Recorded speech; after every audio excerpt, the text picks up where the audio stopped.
അപവാദം പറഞ്ഞില്ലെങ്കിലല്ലേ അത്ഭുതമുള്ളൂ. നീലകണ്ഠന്റെ സ്വഭാവം അത്രയ്ക്ക് പ്രസിദ്ധാണല്ലോ. അനുഭവിക്കുക തന്നെ ദൈവനിശ്ചയായിരിക്കും.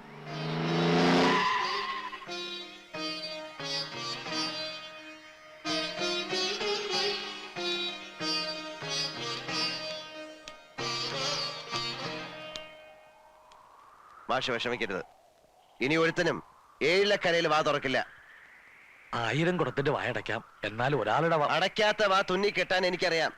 അത് എനിക്ക് വിട്ടേക്കൂ. മാഷ് അതൊന്നും ഓർത്ത് വെറുതെ മനസ്സൊരുക്കണ്ട. പിന്നെ ഇതിന്റെ പേരില് ഇവിടം വിടാനുള്ള തീരുമാനം വേണ്ട. അപ്പോ അവര് ജയിച്ചു എന്നാവും. ഞാൻ കാരണം നിങ്ങളാരും തോൽക്കുന്നത് എനിക്കിഷ്ടമല്ല.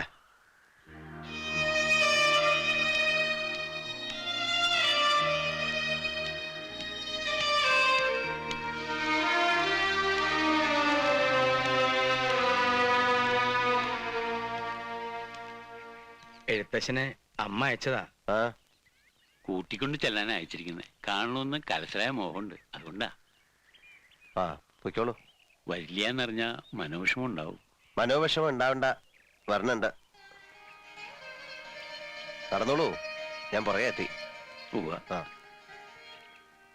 എന്റെ ശിവനെ, ഇതെന്ത് പറ്റി? ഒന്ന് കാണാന്ന് കരുതാൻ. കാണാൻ മാത്രല്ലടോ, കൂട്ടിക്കൊണ്ടുവരാൻ കൂടാ പോണ. എന്താ ഞാൻ ഈ കേക്കണേ?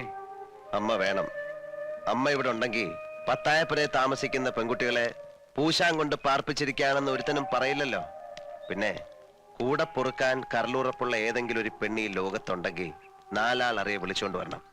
ഈ പെണ്ണുപിടിയം പട്ടം ഒന്ന് മാറ്റാൻ പറ്റുമോ നോക്കണല്ലോ. എനിക്കിനി മരിച്ചാ മതി. അരുതാത്തത് പറയാടോ. മംഗലശ്ശേരി മാധവമേനോന്റെ മകൻ യോഗ്യനായി മാറുമ്പോ കൂടെ താനും ഉണ്ടാവണ്ടേ? അപ്പോഴല്ലേ ഒരു സുഖമുള്ളൂ.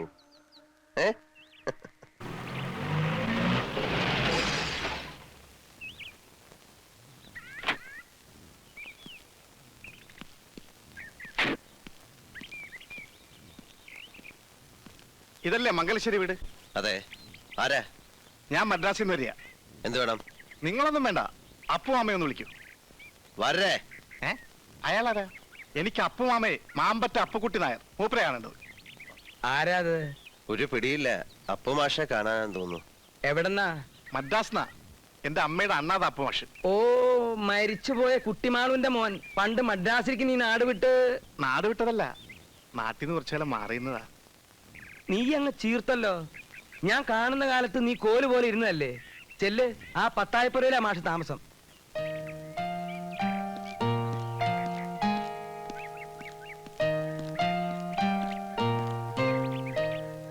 മറന്നിട്ടില്ല അപ്പു മാമേ, അച്ഛനൊന്നും മറന്നിട്ടില്ല. ഒരു ടീക്കടയിൽ ജോലിക്ക് നിന്ന് തുടങ്ങിയതാ. ഇപ്പോ ഹോട്ടൽ 4 കൂടാതെ ഒരു ലോഡ്ജും ഒരു ബ്രാൻഡി കടയും. എന്തായാലും താൻ കേവനായല്ലോ, അത് മതിയടോ. നെല്ലിപ്പോയിലെ തറവാട് ചാത്തുക്കുട്ടി മാമയുടെ മുകളിൽ ഞാൻ മേടിച്ചു. അതിന്റെ കാര്യങ്ങൾ വ്യവസ്ഥയാക്കിട്ടാ ഞാൻ പറഞ്ഞത്. ഇത് ഭാനു അല്ലേ? പിന്നല്ലാതെ. ശാരദ അങ്ങ് പെരിയ പൊണ്ണാച്ചേ.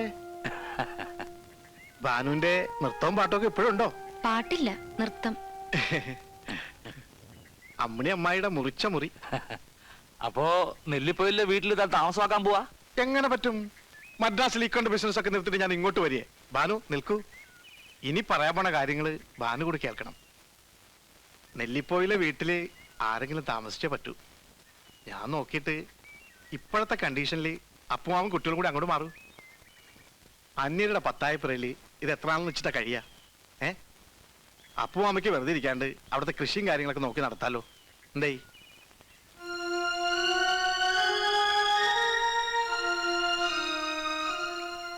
എന്താ ഭാനു, ആരും ഒന്നും മിണ്ടാത്തെ? എന്നെ അന്യനായിട്ട് കാണാ? ഏയ്, അങ്ങനെ പറയല്ലേ അച്യുതാ. കുട്ടിമാളും എന്റെ സ്വന്തം പെങ്ങളല്ലേ. ആ പെങ്ങളുടെ സ്വന്തം മകനല്ലേ വിളിക്കുന്നേ. എന്താ ഭാനു?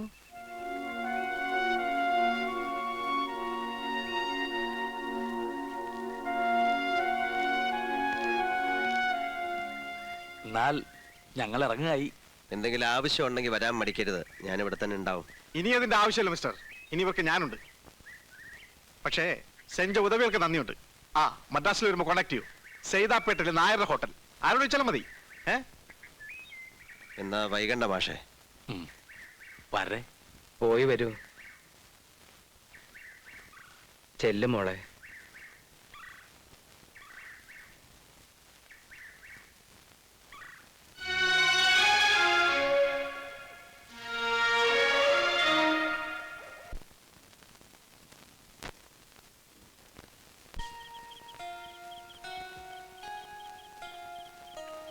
ഞാൻ ആലോചിക്കുക ഓരോ മാറ്റങ്ങള്.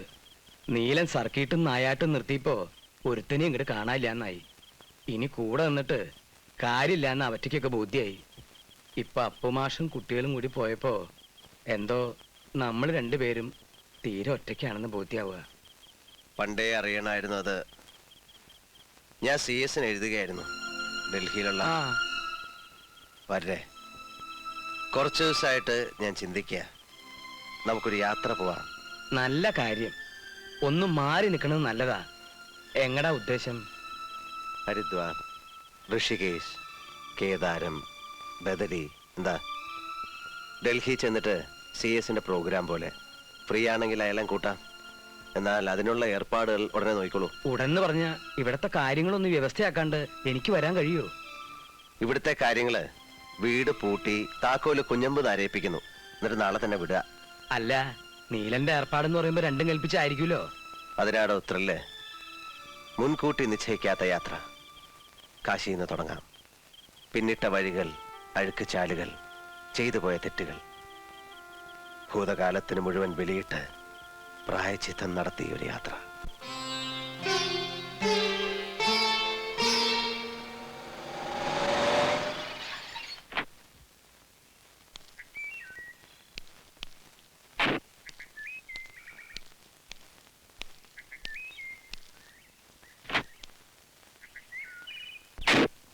നീലകണ്ഠൻ? അതെ, കയറിയിരിക്കാം. വേണ്ട, ഞാൻ പണിക്കർ, ഡൽഹിയിലാണ്. അടുത്തടുത്ത് വന്നായിരുന്നു. തിരിച്ചു പോകും മുമ്പ് നിങ്ങളെ കാണുന്ന ഒരു അത്യാവശ്യമാണെന്ന് തോന്നി. എനിക്ക് ആളെ മനസ്സിലായില്ല കേട്ടോ. എന്നെ മനസ്സിലായില്ലെങ്കിലും മൈലുകൾക്കപ്പുറത്തുനിന്ന് ഞാൻ ഈ നാട്ടിലേക്ക് വന്നത് ഒരാളിനെ കാണാനാണ്. ഭാനുമതി അറിയാമായിരിക്കുമല്ലേ? ഉവ്വ, അപ്പുമാഷണ മോള്. ഇന്ന് അവൾ നിങ്ങൾക്ക് അപ്പുമാഷയുടെ മോള് മാത്രമാണ്. നാളെ നിങ്ങൾ അറിയപ്പെടേണ്ടത് ആ കുട്ടിയുടെ നാട്ടുകാരൻ എന്ന നിലയ്ക്കാവും. ഉവ്വ, മിടുക്കിയാണ്. ഞാൻ നൃത്തം കണ്ടു. കണ്ടു എന്നല്ല, ഭയപ്പെടുത്തി, ഭീഷണിപ്പെടുത്തി നൃത്തം ചെയ്യിച്ചു. എന്നിട്ട് അവളുടെ ചിലങ്ക കഴിപ്പിച്ചു. വീരകൃത്യം അല്ലേ? ഹേ മിസ്റ്റർ, നിങ്ങളുമായിട്ടുണ്ടായ ഒരു ഈഗോ പ്രോബ്ലത്തിൽ വരദാനം പോലെ കിട്ടിയ ഒരു സർഗാത്മക സിദ്ധി ഭാനുമതി ഉപേക്ഷിച്ചിരിക്കുക. ഇന്ത്യൻ ക്ലാസിക്കൽ ഡാൻസിന്റെ മുഖഛായ മാറ്റാൻ പോകുന്ന ടാലൻസിന്റെ ഉടമയാണ് ആ കുട്ടി. എല്ലാം തൊലച്ചു. നിങ്ങളെപ്പോലൊരു ഫ്യൂഡൽ തെമ്മാടിയുമായി ഉണ്ടായ ഒരു ഇഷ്യൂവിന്റെ പേരിൽ നിങ്ങൾക്ക് അവളുടെ കാലിൽ വീണ് മാപ്പ് പറയാം. എന്നിട്ടെങ്കിലും നൃത്തത്തിന്റെ ലോകത്തിലേക്ക് അവളെ തിരിച്ചു കൊണ്ടുവരാൻ കഴിഞ്ഞാൽ അതൊരു സൽക്കർമ്മമായിരിക്കും, വലിയ പുണ്യം. ഇത്രയെങ്കിലും നിങ്ങളെ കണ്ട് പറഞ്ഞില്ലെങ്കിൽ തിരിച്ചു പോകുമ്പോൾ എനിക്ക് മനസമാധാനം കിട്ടില്ല. ഞാൻ ഇറങ്ങും. ഇത് അപേക്ഷയാണ്. ദുരഭിമാനം മാറ്റിവെച്ച് കഴിയാവുന്നത് അവളുടെ ഭാവിക്ക് വേണ്ടി ചെയ്യണം.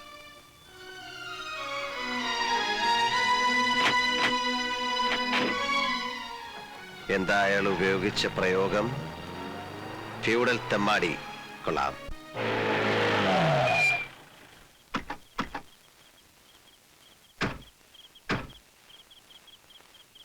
അച്ഛനില്ലേ?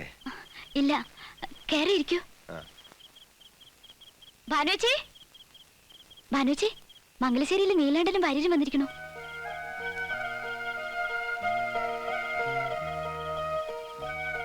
ആ, അച്ഛൻ എപ്പോ വരും കുട്ടി?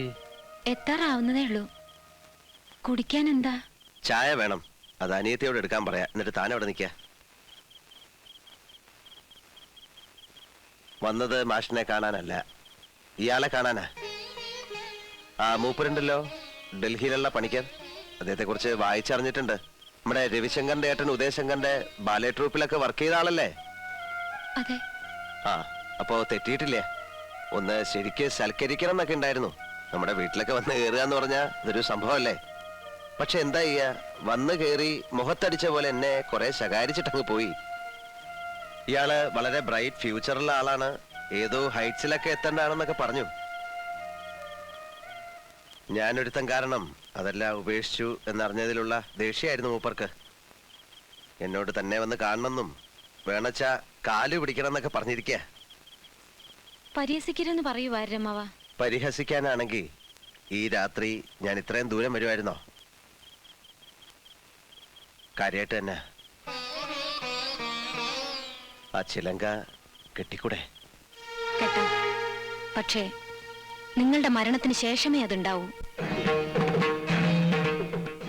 എന്നും എവിടെയും തോൽക്കാൻ എനിക്കിത്തിരി പ്രയാസമുണ്ട്. ഈ കാര്യത്തിലെങ്കിലും ആർക്കും നഷ്ടമില്ലാതെ ജയിച്ചോട്ടെ ഞാൻ.